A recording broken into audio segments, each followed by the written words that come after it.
महाभियोग प्रस्ताव पेश कर दिया है। ये कदम न सिर्फ चुनाव आयोग को चुनौती देने जैसा है, बल्कि आगामी विधानसभा चुनावों की राजनीति से भी इसे जोड़कर देखा जा रहा है। लोकसभा और राज्यसभा दोनों में विपक्षी सांसदों ने इस महायोग प्रस्ताव का समर्थन किया है। लोकसभा में लगभग 120 सांसदों और राज्यसभा में 60 सांसदों ने नोटिस पर हस्ताक्षर कर इसे मजबूती दी। इस अभियान की अगुवाई तृणमूल कांग्रेस यानी टीएमसी कर रही है।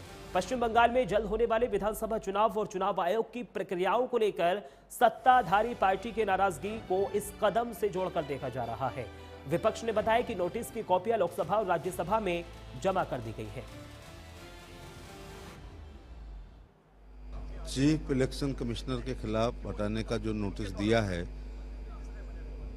ऐसा इंडिया अलायंस, चाहे वो तृणमूल कांग्रेस हो, समाजवादी पार्टी हो, आरजेडी हो, कांग्रेस हो या उनके सहयोगी हों, वो लगातार संवैधानिक संस्थाओं के खिलाफ प्रतिकूल टिप्पणियां करते रहते हैं और उसका विरोध करते रहते हैं। चाहे पश्चिम बंगाल में भ्रष्ट मंत्रियों के घरों पर जब ईडी या सीबीआई के छापे पड़े तो ममता बनर्जी खुद सड़क पर आकर के विरोध की।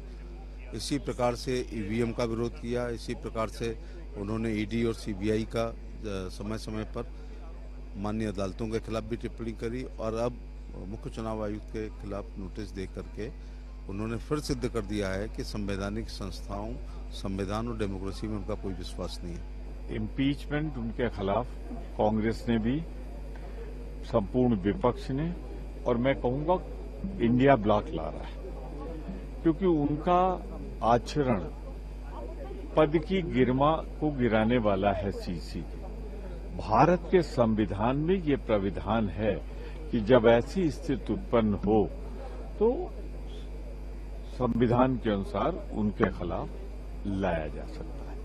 उसी अधिकार का प्रयोग करते हुए सच्चाई तो ये है कि मौजूदा सीसी ने कोई रास्ता ही नहीं छोड़ा था कि हम ना लाएं, और ये जो हम कर रहे हैं किसी के व्यक्ति के खिलाफ नहीं, ये लोकतंत्र की रक्षा के लिए, लोकतंत्र की गरिमा के लिए है।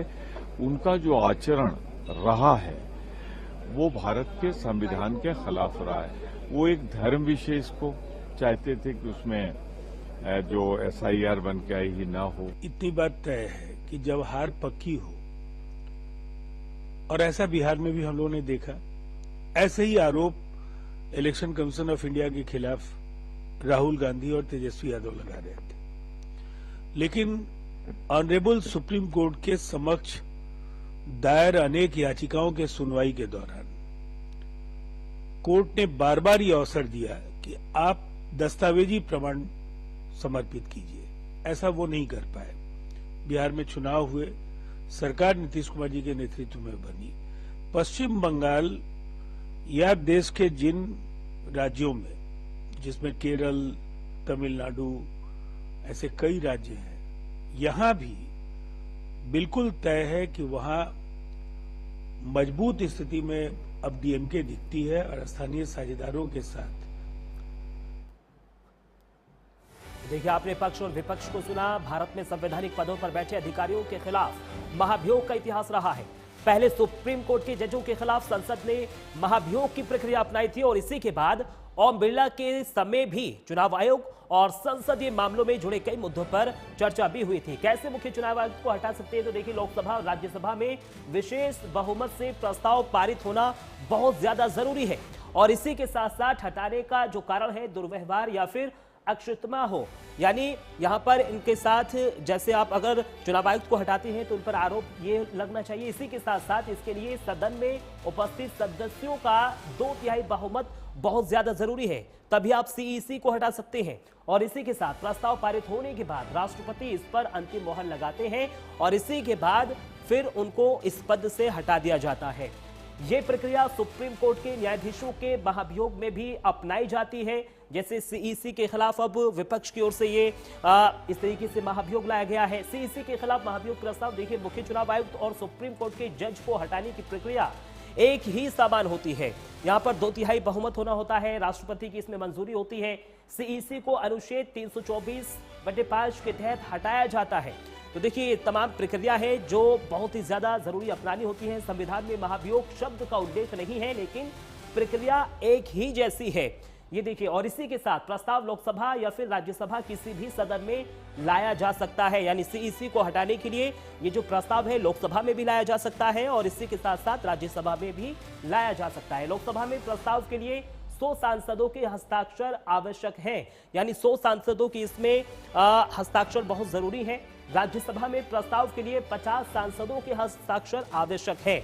अभी की अगर बात करी जाए तो 180 करीब सांसदों ने इसमें हस्ताक्षर किए हैं। महाभियोग के 2 आधार होते हैं, गलत आचरण, पद की साख को नुकसान जैसे भ्रष्टाचार या फिर पक्षपात करना। विपक्ष लगातार पक्षपात का आरोप लगाता हुआ नजर आ रहा है। दूसरा, शारीरिक या फिर मानसिक कमजोरी से काम न कर पाना। विपक्ष लगातार इस बात का भी उल्लेख करता हुआ नजर आ रहा है। अब देखिए, 3 सदस्यीय समिति का गठन, इसमें हाईकोर्ट के चीफ जस्टिस भी इसमें शामिल होंगे। यानी जब इसमें टीम का गठन होगा, सुप्रीम कोर्ट के भी जज इसमें शामिल होंगे। सुप्रीम कोर्ट की जज की अगर बात कर ली जाए, जो सुप्रीम कोर्ट के मुख्य न्यायाधीश हैं वो भी इसमें शामिल होंगे और इसी के साथ लीगल एडवाइजर भी इस टीम में शामिल होंगे। यानी ये 3 लोग होते हैं जो इस पूरे प्रस्ताव को पढ़ते हैं, इस पूरे प्रस्ताव पर अपनी सहमति जताते हैं।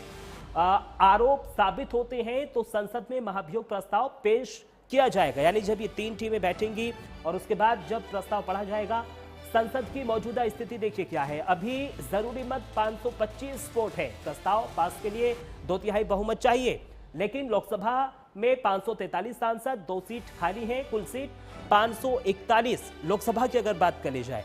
और इसके बाद संसद की मौजूदा स्थिति, राज्यसभा के सांसदों की बात कर ली जाए तो देखिए 12 सीट खाली है, 245 सांसदों की राज्यसभा में संख्या है और कुल वोट 788 सांसद, यानी कुल सीट 233। यानी अगर कुल वोट की बात कर ली जाए तो 788 वोट की इसमें जरूरत पड़ेगी। संसद की मौजूदा स्थिति की हम लगातार बात कर रहे हैं। प्रस्ताव पास होता है तो राष्ट्रपति के पास इस प्रस्ताव को भेजा जाएगा। इसके बाद राष्ट्रपति के पास इसको भेजा जाएगा। मंजूरी मिलते ही सीईसी को पद से हटा दिया जाता है।